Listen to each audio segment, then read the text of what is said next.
What is up, everybody, and welcome to Courtside, the first ever podcast here on the Basketball Network. So, if you like all things basketball, you're in the right place. So, whether you're a fan of the college game or looking to learn more about the pros, we've got you covered. My name's Caleb. I'm your host, and I'm joined here by my co-host and friend Connor. Connor, how we doing? Doing good, man. Glad to be here. Glad we're finally getting this off the ground. I know this has kind of been in the talks and works for a while, so I'm just happy that we're finally doing this together. For sure, for sure. Yeah, happy to finally be doing this. I know we talk ball a lot, so might as well throw it on a podcast, see what we get, and excited to be here, man. But just quickly go over what we got cooking for today's episode. So really, what we're looking for here on the court side is just to talk all things basketball. As I mentioned, college, pros, high school grassroots, and obviously today's show, the big thing is the Olympics. Had a lot of fun watching the Olympics and all that was going down. So most of our conversation will be tailored around that, but excited to get going. So first thing up on the agenda, just talking through the USA dominance. Obviously, USA, both men's and women's, came out with the gold medal. It was getting a little tricky there for a little bit, a little scared there in the second round to the last with against In the Serbia, semis, but yeah. excited that we pulled it out. Connor, what's your initial thoughts on it? I think, honestly, I think they played as well as they could have. I mean, the guys who are out there, especially from like that semifinal game on, I think when they got down against Serbia, I think they were like, oh, let's lock in. And it kind of seemed, I think they got down at 17 in the second half. Mm-hmm. And then it just kind of seemed, especially like Curry, Durant, LeBron, those three kind of just really were like, what are we doing? Locked in. They went on a big scoring run. The defense was amazing in that last quarter, like Yes. outstanding. And then the title game, I mean, obviously, like it wasn't a blowout, but I feel like there was never a doubt that whole game that the U.S. was going to win.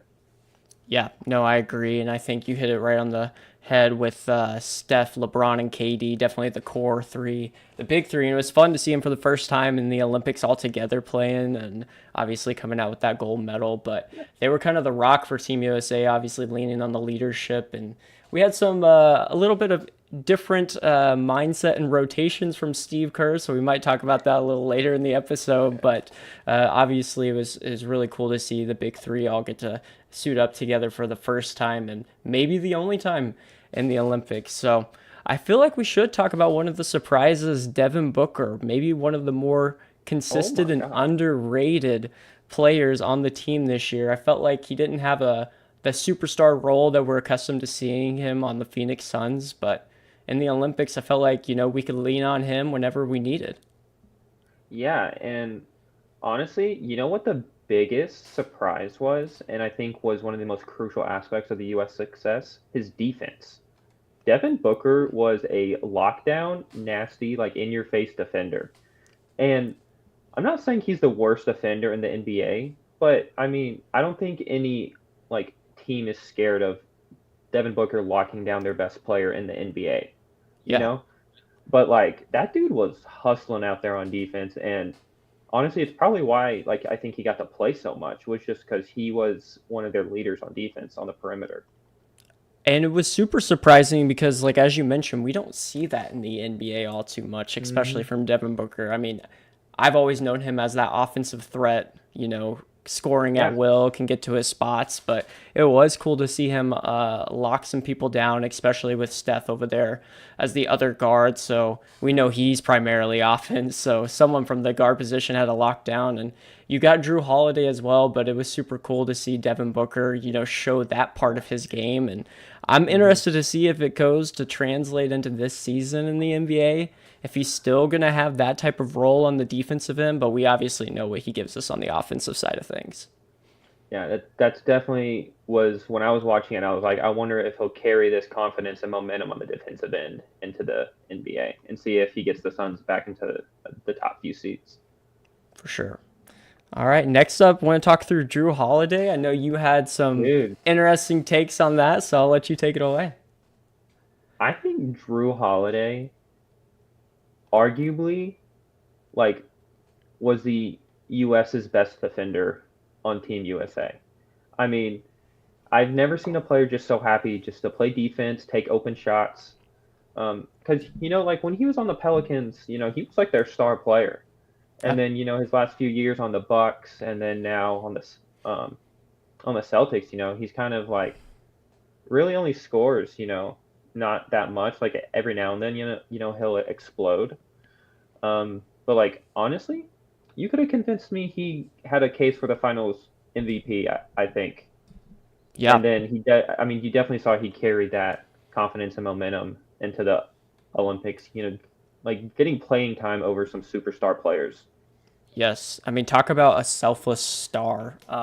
Drew Hmm. Holiday is one of those dudes where you're always going to be happy to have him on your team. I mean, he does all the dirty work, and nothing flashy, but it's productive and it helps a team win. And so I think it was definitely a benefit, especially for Team USA, to have him this year at the Olympics.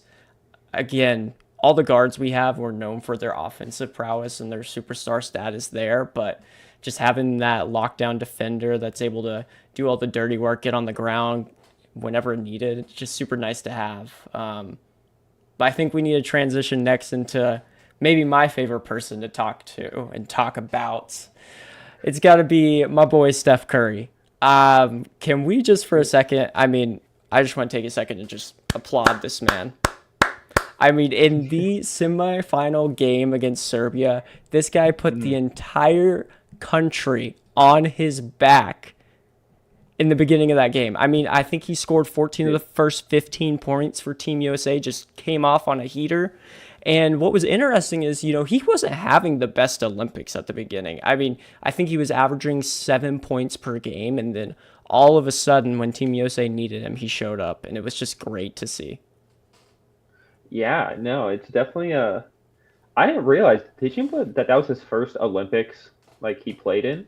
Like he played in Yes. the FIBA tournaments, but he never played in the Olympics. And in Yes. those, and people have like speculated because he's never played like at the level he does in the NBA for Team USA, and Hmm. people speculate, oh, it's because the 3-point line's like a little closer, you know.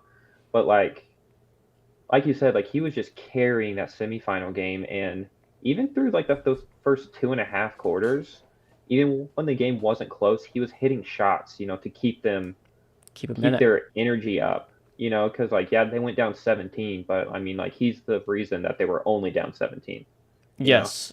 It felt like everyone else on Team USA couldn't get the lid off of the bucket, but Steph Curry was Hmm. just dropping them in, and it didn't matter from where. Especially when we got to the finals game as well, and those four threes in a row. I mean, you saw the pictures, I'm sure, but the one Dude, over the Wemby Wembanyama. one, I mean, you see the wild. picture. I don't even know how he got that thing over him, and then obviously the shot over the two defenders at the end and send them into the little night celebration was just absolutely disgusting. I wanted to ask you on this because I've been seeing it a lot in the media for Steph Curry.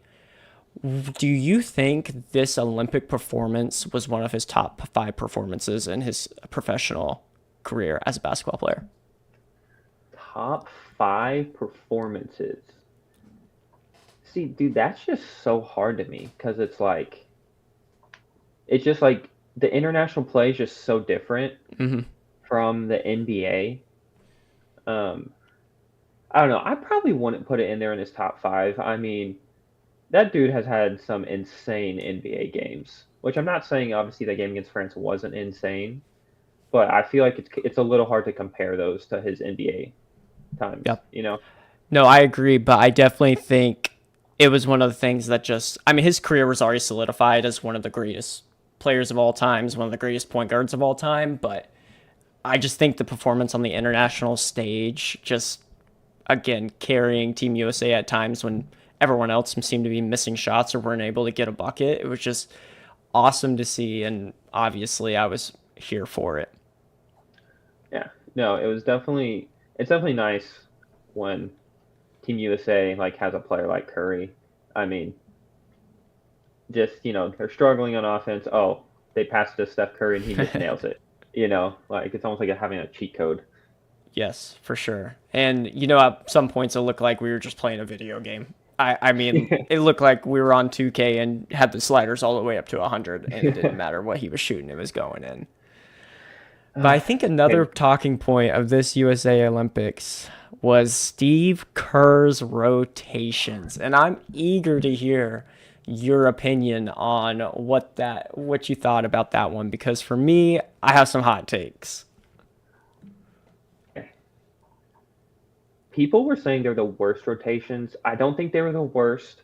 I definitely think they could have been better. Um, Here's my thing. Why was Jason Tatum playing 0 minutes a game? Because look, I don't like. He's a top 10 player in the NBA, whether you like him or not. Like he's a top 10 player, and I know like they were leaning on a lot of those more experienced younger guys.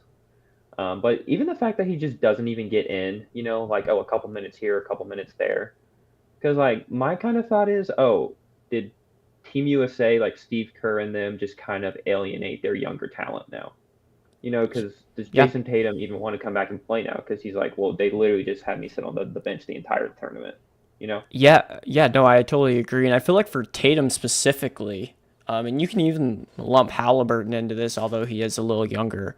I mean, they're going to go home and they got that gold medal, but do they even feel like they did anything for that? A- And here's the craziest thing to me, the absolute craziest thing to me.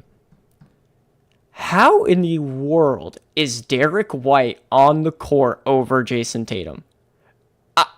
That is mind boggling to me. And obviously, I'm a Steve Kerr guy. I mean, like, I love the Golden State Warriors, but like, Derek White, no offense to Derek White at all. Great NBA player. I mean, personally, I did not think he should deserve to be on Team USA even after the Kawhi thing. Obviously, I think in my opinion, the best player on the Celtics, Jaylen Brown, should have been on there. But Derek White playing over Jason Tatum or Tyrese Halliburton was just absolutely astonishing to me, and I just didn't understand it.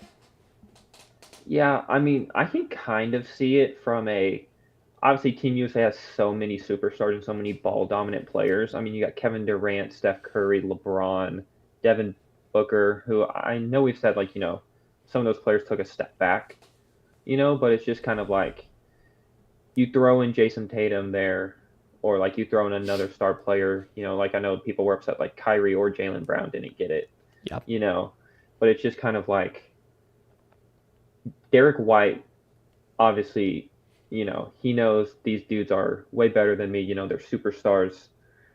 And so he would have less of an ego check to do to take that step back and just be that role player. Like that is the only perspective, I could see. Does that make sense?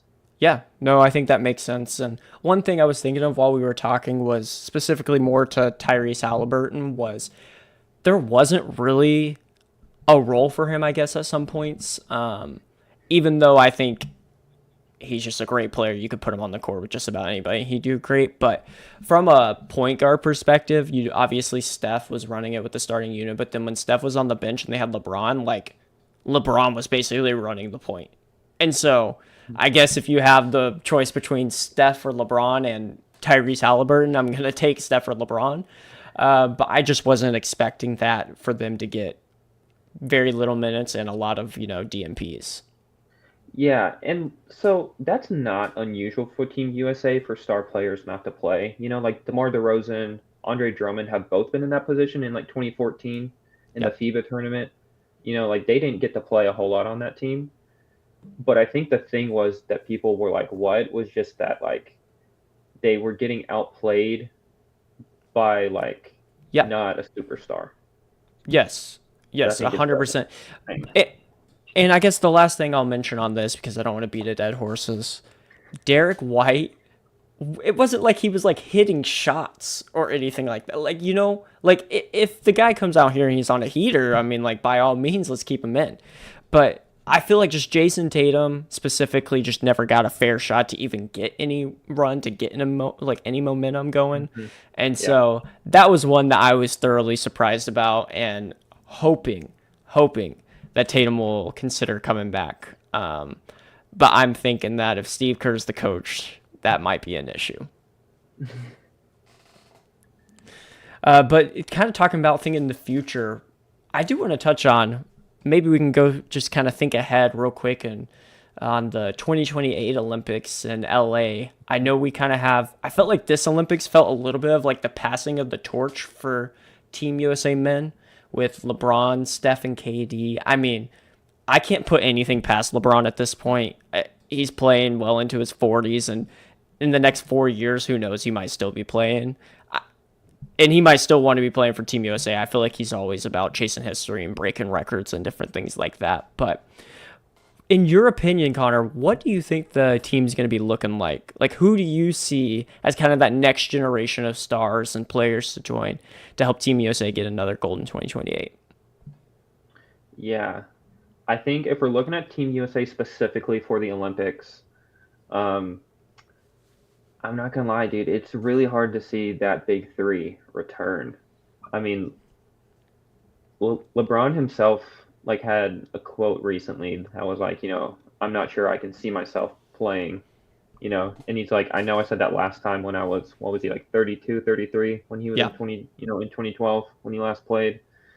Um, but he's like, but I really can't see myself, but once again, I think LeBron has defied physical decline unlike Mm-hmm. anyone else, and who knows, maybe he does. Um, but yeah, I mean, I definitely think we're going to see a few younger people. I mean, I definitely think that I can see Devin Booker being back, you Yeah. know, especially now, he has that experience. He could definitely be a leader for this future team. Mm-hmm. And Anthony Edwards, I know he didn't play the most, but he was definitely one of the leaders on that second string, For sure. especially with his rise in the past couple of years in the NBA. I could definitely, see them leaning on him. Um, Someone that I could see possibly being back is Joel Embiid. Um, I know he's not like the youngest person, but I mean, he still definitely has a few more years left in him. And I definitely think if he wants to play, I'm sure that door will be open for him to come back. Yeah, no, I agree, and I think to piggyback off of that, Bam Adebayo, I think he's still going to be back. Yes. He's still a young talent, and obviously great to see. But some of the new guys I wanted to talk about, obviously, I think as long as his career kind of gets back on track, Ja Morant is there. If he wants to play for Team USA, and all the any of the extracurriculars or anything else that's going on is kind of put in check, Yeah, it's hard for me to see that he's not on Team USA. And then obviously Zion Williamson, another one that I'd be excited to see, and I think that would be fun, especially if we kind of got him maybe going up against Canada with a little Duke rivalry between him and RJ Barrett would be cool. And then one that might be a little stretch, but would be so fun. And I think he might have proved it a little bit with the select team performance that we saw earlier before the Olympics is Cooper Flag. I'm hmm so high on this guy and excited to see what he does next year at Duke. But super, super stoked if he could make it to the Olympics. And I could see that he could play that young guy role, maybe not get a lot of run, but just, to see and kind of see how these pros do it on an everyday basis would be really cool to see him in LA. for sure, for sure. I will say Zion though. I really wonder, like with his injury history, him playing. I Yep. don't even know how many extra games the Olympics with the qualifiers, count, adds on, just I mean, his knees and his ankles, just are not the strongest. Has a lot of force coming down every time he jumps, cuts. Mm-hmm. So it's just really, I'm really interested to see if his team is like, hey, maybe this isn't the best idea, for your NBA future. Yeah, pull a Um, little Kawhi. yeah, but who's a player I would throw out that I would love to see? Chet. Okay. Especially with you got Anthony Davis. Yep. He's another guy who's probably, there's a good chance he doesn't come back. He's getting a little up there in age. He's done his time on the Olympics, and then let's say Joel Embiid decides he doesn't want to play. I think Chet's a great option there. He's a 7'2", Mm-hmm. power forward or center who can stretch the floor and can cover the perimeter defender. I think he'd be a great fit on that team. Yeah, no, I agree. And I think we would see another maybe Chet versus Wemby matchup where, obviously we saw them going head to head for rookie of the year, but would be really fun to see them in international play, specifically in the Olympics, going at it with each other. But just to kind of bring it back on what we saw this year is obviously, the USA dominated in a sense that both men and women won the gold. Hmm. But I do feel like we're starting to see a shift in how international play is shaping up where Team USA is not just blowing everyone out anymore. There's a lot of talent in the world that we're starting to see, and I think it was on full display here at the Olympics this year. Yeah, and what's just amazing is like the NBA, back in like 2010, 2011, really wanted to expand the game of basketball, improve its popularity. And I feel like we're starting to see the roots here, you Mm-hmm. know, or not the roots, they planted the roots and now you're seeing it flourish. Yep. Is basketball has become more popular, other countries have really poured funds into their programs, and I also think it's just a power shift between other countries as well, because it used to be like Spain and Argentina, were the two teams that would compete with the U.S. Yeah. But now I don't even think they qualified for the Olympics. Did they? Those two teams? Yeah, no, Um I don't think either one of them were yeah able to qualify for it, which is crazy to see. And then we it- have countries like South Sudan who all of a sudden yeah come out here and qualify and actually make a little noise. They won a more game, than which is cool, and almost got out yeah of group play, but ended up with 1 and 2, obviously being in a tough pool bracket with both the US and Serbia. But it's cool to see the shift in that. But I think we're also seeing that in the NBA, right? Like MVPs mm-hmm. recently have been Jokic, and obviously Embiid played for the US, but he had options to play for other Yeah, countries as well. And so I agree wholeheartedly that we're seeing the NBA and their investment in the global game, and now we're seeing it at the Olympics, which is fun to see. Great basketball. I mean, this might have been the most fun I've ever had watching Olympic basketball, just because the games were so tight, and yeah. I mean, especially for the US Serbia game. I mean, Serbia could just light it up, and it Oh my was word, crazy to see. dude! Bogdanovich could not miss. Like that dude was hooping. He was, and I'm Yeah. super excited and hoping that he can translate that into the NBA this year. I feel like we've seen flourishes from Bogdanovich here and there, Hmm. and obviously, he's capable of that type of game, and we saw it. But it'd be cool to see if it actually translates and he's able to show that, for an entire season rather than one Olympic tournament. Yeah, dude. You know what my favorite part of that Serbia U.S. game was? It was every time Serbia hit a three, they did the Melo celebration Oh, staring down Melo. yes. Yeah, because Like he I was don't sitting know what courtside. their yeah, I don't know what their deal was with Melo, but I mean the whole team would look at Melo and start doing that celebration. And I thought it was the Yeah. funniest thing. And But I feel like we got the US fired up a little. oh, 100%. I mean, and we saw that with the comeback there, but it it was crazy because every single person on that Serbia team could light it up from three, and Yeah. at some points it felt like Steph was the only one on the US team, but obviously we came back and got the win, and that was super cool.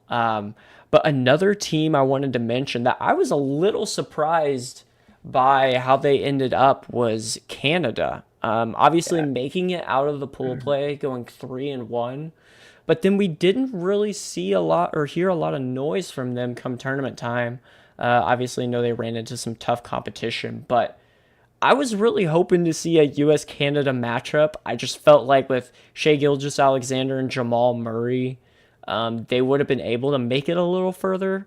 But that is one country that I do see that is on the come up, and I would expect them to see them in 2028. Yeah, no, definitely on the come up. I mean, you have an MVP candidate in Shea.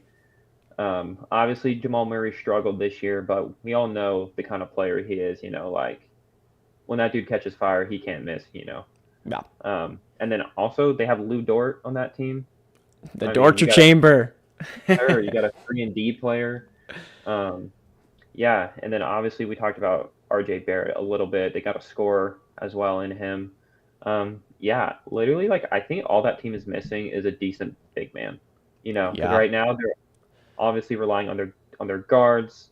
Um, but you know who's the biggest surprise on that team, dude? Dylan Brooks.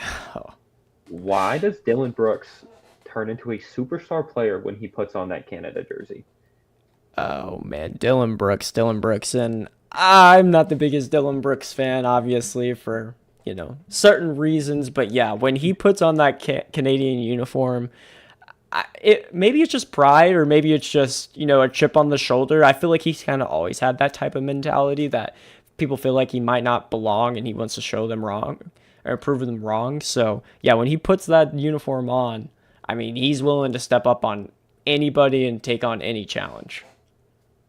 Yeah, it's crazy. Just like his shooting numbers on Team Canada are just insane.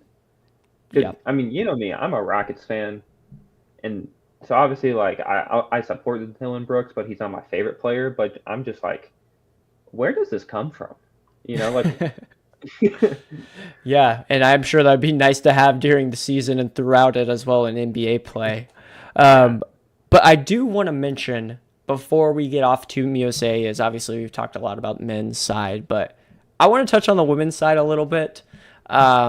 Obviously, got to give them credit where credit is due. Came out with the gold medal again. I don't even know how many that is in a row now, but it's awesome to see. And 12. something like that. It's a crazy number. I feel like we haven't seen the same shift in the women's game as we have in the men's, but I do think it's coming. And so, I but one thing that's as near and dear to my heart, and something I still do not understand, Caitlin Clark should have been on that team. Whether or not she was playing in the games, Caitlin Clark deserved to be on the women's USA Olympic team, in my opinion. look. Should she have probably been? Yes, but it is so rare, even in the women's team, that you see a rookie play on Team USA. You know, and so obviously, and she probably would have been a great addition. Have a tall guard who can shoot and pass. Obviously, people are going to be upset, and I know you're probably upset about it, but I don't think it's as big of a deal as people are making it. Like I'm sure Yeah. Caitlin Clark knows I got to earn this. It's not just going to be handed to me. And you're probably right. And you know what? She's just going to come out, make her case, and win WNBA Rookie of the Year. And this next half of the season, lead the Fever, hopefully into the playoffs. It looks like I think they're seventh right now. So within the top eight. So should be making the playoffs for the WNBA. But hoping to see them move up that ladder a little bit as well. But yeah, as you mentioned, I'm a Caitlin Clark fan. So Yeah. I felt a little slighted. But if she was on that team, she probably wouldn't have gotten much run, and obviously they won gold, so they didn't need her, but Yeah. would have liked to have seen Honestly, her on there and gotten that opportunity at least. think like you said, we're kind of starting to see that international game and the women's come to the forefront like we did with the men. Still not quite there. There was no doubt that the U.S. was about to take home gold with the women's. Yeah, Um, no, it wasn't even a question. At least on the 5v5 side. Do want to yeah, take a moment and talk about the 3-on-3 I side because we did not put up a good showing, in my opinion, on men's or women's. I mean, women's came out with the bronze, third place, so yep. wasn't a horrible showing, but my goodness, the Well, men's 3-on-3 team, where'd they go? 2-5? I just inexplicable. I I was kind of embarrassed, to be honest. I wasn't even on the team. I was kind of embarrassed. I mean, I'm a firm believer that in anything basketball, Team USA should be at the top. And so just to see that very, very underperforming type of effort was really sad to see. you know, so I'm not gonna lie. The 3v3 is my favorite sport to watch in the Olympics. Like Okay. even more than the 5v5. Like I really enjoy the 3v3. What And what so is I've it real never. quick? What is it? The fast pace action made bucket you're still defending right after? I think I like it. Just feels like a pickup game. Yeah. You know, like I feel like I watch it and I'm like, dude, that could be me out there. You know.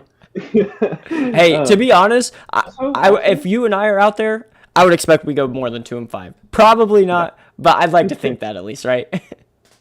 Honestly, we're both younger than the entire men's team, so we could have kept up. Who knows?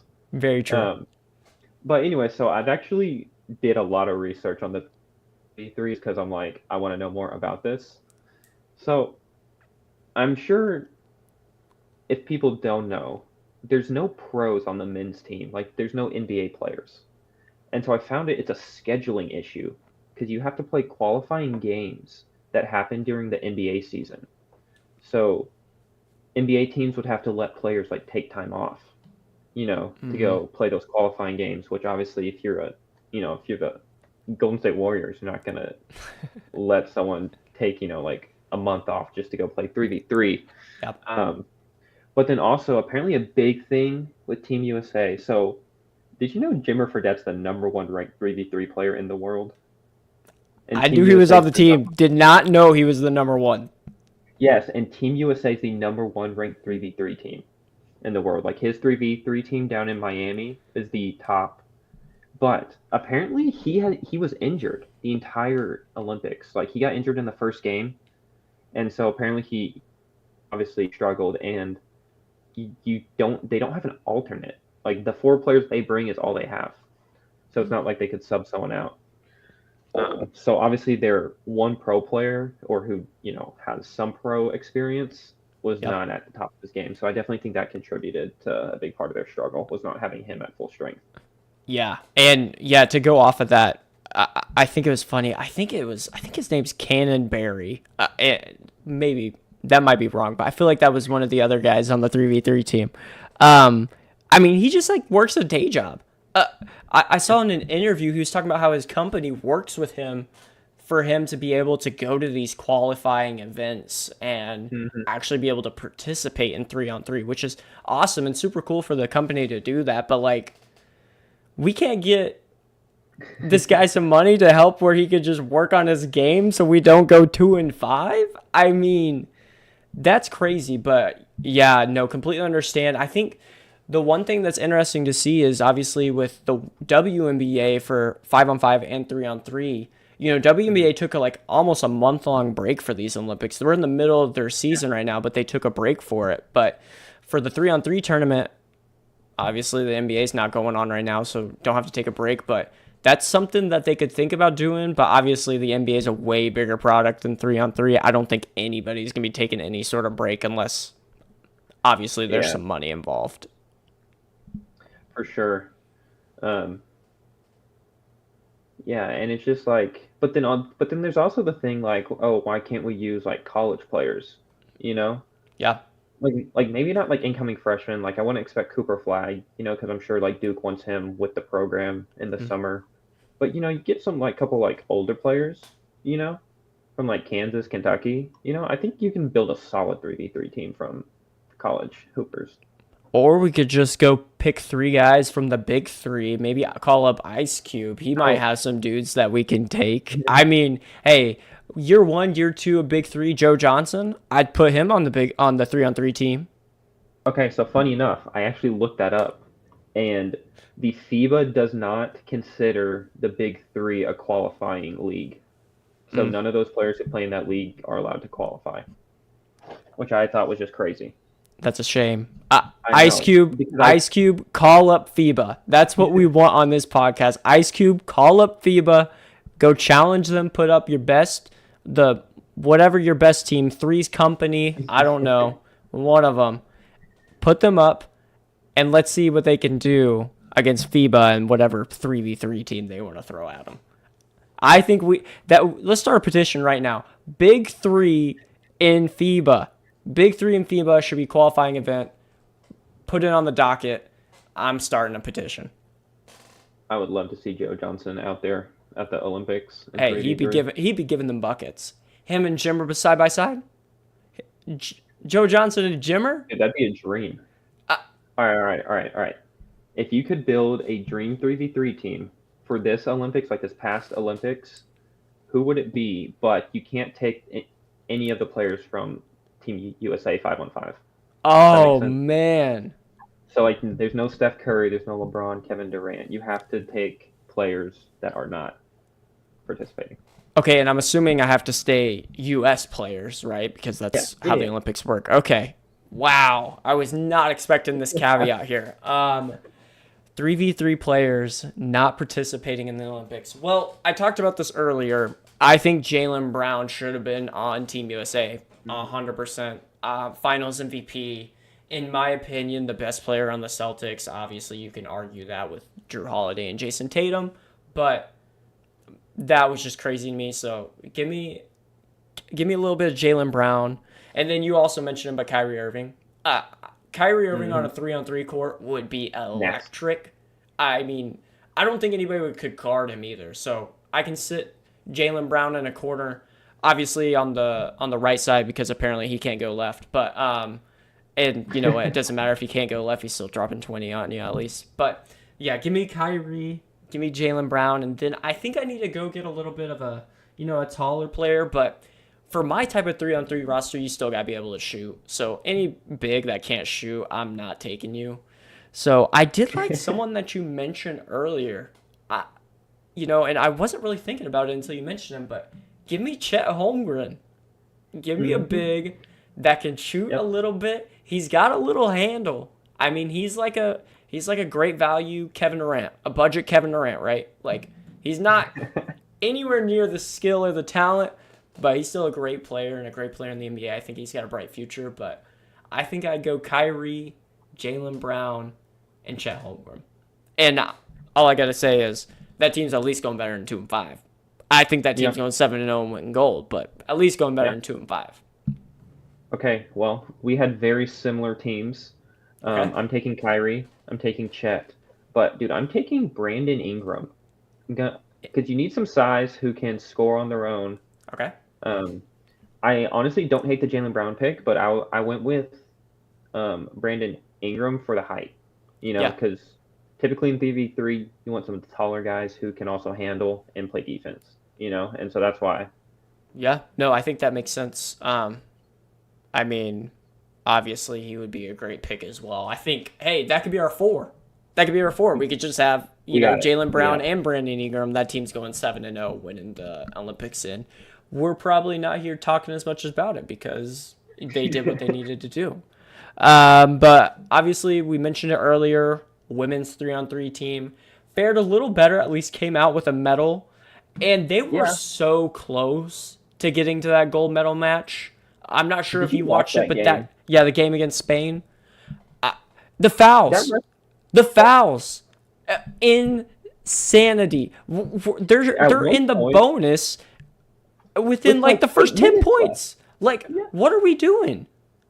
No, that at one point the fouls were like 8-2 in favor of Spain. Yes. Like they tied the game off of the free throws because they get two free throws, Mm-hmm. which is crazy because that's 2 points, and then obviously eventually you get two free throws and the ball. Yeah. And just like it was typically international play is very evenly called. You know, like I would say like 99% of the time the games this year were pretty evenly called. Like you can say like they get more physical just because it's international play, Mm-hmm. but it goes both ways. That was the most uneven called game I've ever seen on international play. Yep. As well as Team USA played, they were fighting the refs the whole time. Yeah, and it's really sad to see, and we see it a lot, and there's not much you can do about it when a game is decided by the refs. And I hate saying that. Like, I do not like saying that.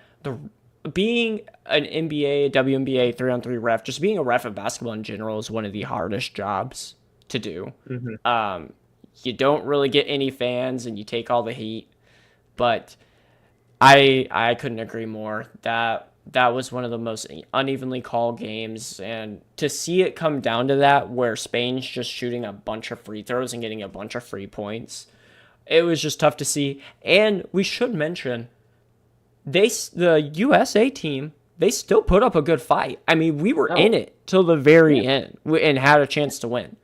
But I know one of the notable players that was on that team, one of our favorites, Haley Van Lith. She was getting some buckets. I'm not gonna lie. I The U.S. played two overtime games that I watched. Both times Haley Van Lith was not in the game, which is crazy Yeah. Because the rule is it's the first one to score 2 points, and she's your best shooter. Why do you not have her out there? Okay, and did you notice specifically in the Spain game that I don't know who the other girl was, the one that came in for her? It was right when overtime started. Haley was on the Hmm. court, and Yeah, the girl purposely called her and pulled her out. yeah, I was confused by everything. I don't know how you're pulling her out whenever if you want to win, shoot the two. I mean, make the yeah. two. The game's over. Why are we taking our best 3-point shooter out whenever you only got to make it? Not to mention she's the third ranked women's 3v3 player in the world. You know. Yeah, yeah, uh, insanity, insanity. yeah, but I also just think, man, their skills just across the board just really didn't complement each other all too well. Hmm. Because you can make a case Ryan Howard could shoot threes, but she was really inconsistent. You know, Yeah. it was pretty much like they would cover Haley on the perimeter, and just anytime the U.S. touched the paint, it was crowded. Yes, but I will say Ryan Howard did have some moments. She did, she did. She was electric at times, and it was really fun to watch. Mm, One person that, and I think I texted you this, but I wasn't too stoked about the performance was I think it was Hamby. I want to say it was Hamby, Andy, the yeah. the big.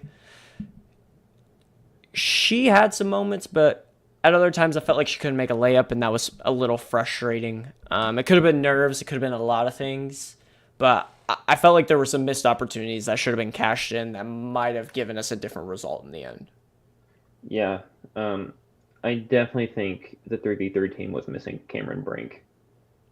Yes, 100%. Yeah, put Cam Brink on that team, and I think that's a gold medal for sure. But Yeah. that's just my expectation for Team USA and anything basketball. So we'll see. Maybe 2028. Maybe we'll get to see it. A lot of Hopefully. young talent on the 3v3 women's side. Uh, A I mean, lot of young talent. Completely different from the Haley and men's. Cameron are both 22, Hey, and then and then maybe we go call up Caitlin Clark and say, hey, okay, she you would want be to the play a little 3v3? perfect 3v3 player. She's tall, she can dribble, she can shoot. That's what you need in 3v3. Give me a lineup of Haley, Cameron, and Caitlin Clark. I'm here for it. I need to see it. Maybe we need to put them in the big three. Ice Cube, calling you out again. Put them in the big three. I need to see Three's Company versus Haley, Caitlin, and Cameron. Please. I'm going to add Ice Cube in this episode. Dang, He needs sounds to like you're see really this. hooked on Caitlin Clark being in the Olympics, Caleb. Well, that is something that my wife tends to say. Yeah, fun little personal story for you. But my wife has been so gracious. As I've been mentioning and kind of talking about her during the podcast, I'm a big Caitlin Clark fan, and obviously that kind of stems from being a Steph Curry fan. Just seeing a guard that can shoot from anywhere, and just her play at Iowa was so fun to watch. But funny story, my wife actually always calls Caitlin Clark my girlfriend. And so much so that she actually got me this present that I wanted to show you and get your take on it. So she got me this for Christmas, and after I told her that I bought us tickets to Caitlin Clark's first ever game in the WNBA, the Indiana Fever versus the Dallas Wings, I was there, and she was great then. But she bought me this and wanted me to wear it. It says, "I love Caitlin Clark." So, I'm a big fan, and Caitlin, if you see this, I'm your biggest fan, and my wife is really cool about it. So, let's go, Caitlin Clark. Oh, that's amazing. I would say, dude, she is incredible. And I think what makes her really stick out is men and women's basketball plays so differently. You know, Mhm. just the way they plays differently. But Caitlin Clark plays like she's playing in a men's game. Does that make sense? 100%, and I'll let you go off of that. But real quick, when I mentioned this is one thing I've always said is, and I even saw it in high school with some of the girls that would play against our high school, is the people that take over the game are the ones that play like they're in a men's game. I mean, you don't have to be the best shooter by any means, but if you are aggressive enough, like you're in a men's game, or you're, Mhm. going all out like you're in a men's game, and obviously if you got the Caitlin Clark jumper, like, and play with that type of confidence, it's so fun to watch, and it just feels like she's at a completely different speed than anyone else Mhm. when she's playing. Yeah, for sure. But yeah, no, 100% agree. It feels like she's playing a different game at times, and I think she might have started a little slow in the WNBA, but as of late, she's been That's on a normal. heater. Yeah, she's been on a heater. First triple double as a WNBA rookie. I mean, obviously she's competing with Angel Reese right now for the WNBA Rookie of the Year, which I can't deny Angel Reese has been she's been getting a lot of double doubles. So she, however you want to take that, but obviously a big Caitlin Clark fan, and shout out to the wife for being so cool about it. But with that, I did want to ask: is there any women's basketball player that you seem to have a big fandom of, like my Caitlin Clark fandom? Well, as I said earlier, I'm a really big 3v3 fan, and that really all started with Haley Van Lith. Okay. Um, Obviously, she's played for Team USA a few times, Mhm. um, and so that's when I first saw her, and I was like, "Dang, she's really good." And then I saw her at Louisville play. I was like, Yeah. "Oh, she's like really like she's a star player, you know?" And so I was just like, I like fell in love with her as like a basketball player, you Yeah. know. And I'll never forget her playing. Who did she play? Oh, she played Caitlin Clark in the semifinals a Yeah. couple When years she was with ago. LSU. Yeah. No, no, no, no. When she was on Oh, when she was on Louisville, Louisville. I think. Yeah, yeah, yeah. I think. I don't know. I could be wrong. Um. Anyways, but and so of course I like followed her on Instagram. And I think I found her when I was like 19, so like before I met my wife, you Yeah. know. Anyways, but obviously now Lauren calls her, "Oh, are you watching your girlfriend now?" Yep. Same treatment here. Oh, Same treatment here. But hey, big Haley Van Lith fan over here as well. That lefty jumper looks so good. I got to shout out my lefties as much as there aren't many of us. But yeah, no, she's fun to watch, and she's another one I feel like at times where she's got some moves and some things in her bag that makes it feel like she's playing at a completely different pace as everybody else, and such yeah. a prolific scorer. Yes. And like she's been under fire so much the past year, but it was just like she was just not on the best team that complemented her skills, and as good as LSU's women's coaches, she did not use Haley in the correct way. Like Mhm. Haley's like I'm not gonna say she's on Caitlin Clark's level, but she's that kind of player where she needs the ball, you know. Yeah, And LSU was just not the place for her, because they had so many other star power with obviously Angel Reese and the other players on that team. yeah, so much star power, and I think that was one thing that let Caitlin Clark really shine was, she was the central Hmm. focus of the offense at Iowa, and I mean, kind of at the Fever as well, and Iowa specifically. It felt like the players they were bringing in were just kind of built around her, and I Hmm. feel like wherever Haley Van Lith is, that's kind of how it needs to be for her as well to be as successful as she possibly can. Yeah. She's got a game where I feel like other people need to fit around her rather than she needs to mold into a system, because when you put her as a system player, she's not at her best. Nope. Yeah.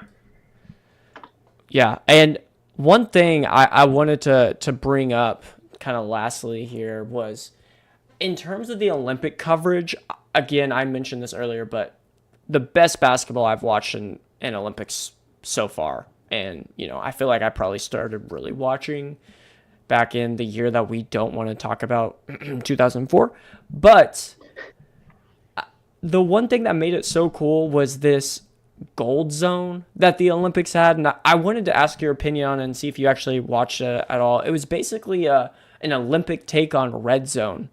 And it Hmm. was really cool to see because it would jump from event to event and they showed a lot of basketball on it. But I wanted to ask, do you think this would be beneficial for the NBA to bring something like this to League Pass, I think it would be super helpful just from a basketball fan perspective to be able to see all of the games in one night. But obviously, no, there's a lot more NBA games than there are NFL or even Olympic Well, events.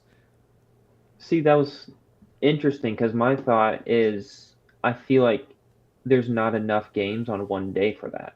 Because in Really? NFL, you have, what is it, like 28, 30 of the teams all play. Yeah. And so you can flip through all these games at once. Whereas I feel like the NBA, you might have like 6 games going on, Hmm. you know, but they're spaced throughout the day.